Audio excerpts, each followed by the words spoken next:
ये 3 psychology tricks को सीखने के बाद जो लोग तुम्हें देखने के बाद अनदेखा कर देते हैं वो लोग भी तुम्हारे पीछे आएंगे।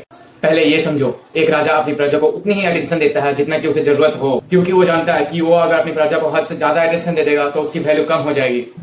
यही चीज याद रखना कि हर इंसान अटेंशन का भूखा होता है, और जब तुम अटेंशन देना बंद कर देते हो तब वही इंसान तुम्हारे पीछे पीछे उसी अटेंशन को पाने के लिए आते हैं। भले ही तुम्हारे अंदर कितना भी ज्ञान हो, लेकिन तुम बोलना कम करो, सुनने की पावर को इनहेंस करो, क्योंकि सुनोगे तो लोगों को पढ़ पाओगे, और जब तुम लोगों को पढ़ पाओगे तब तुम खिलौना यूज कर सकते हो। लेकिन ये तभी होगा जब तुम लोगों को अच्छे से ऑब्जर्व कर पाओगे, और ये तभी होगा जब तुम कम बोलोगे। अब आते हैं सेकंड पॉइंट पे। देखो, लोगों के दिमाग में अपने वैल्यू को क्रिएट करो, और जो लोग तुम्हें वैल्यू नहीं देते हैं उन लोगों के लाइफ से निकल जाओ। क्योंकि लोग कहते हैं ना, कई चीजों की कीमत तभी पता चलती है जब चीजें आपके सामने ना हो या फिर अवेलेबल ना हो। तो हर वक्त अवेयर रहना बंद करो, वहां से निकलो, और अगर उसके बाद उसको तुम्हारी वैल्यू पता चल जाती है तो वो वापस आ जाएगा, और अगर उसको तुम्हारी वैल्यू समझ में नहीं आती है तो फिर ऐसी जगह पर जाना ही क्यों है। बस यही समझाना था, इसलिए मेक श्योर करना कि तुम इस पेज को फॉलो कर लो, क्योंकि खुद की इंप्रूवमेंट करना भी जरूरी है।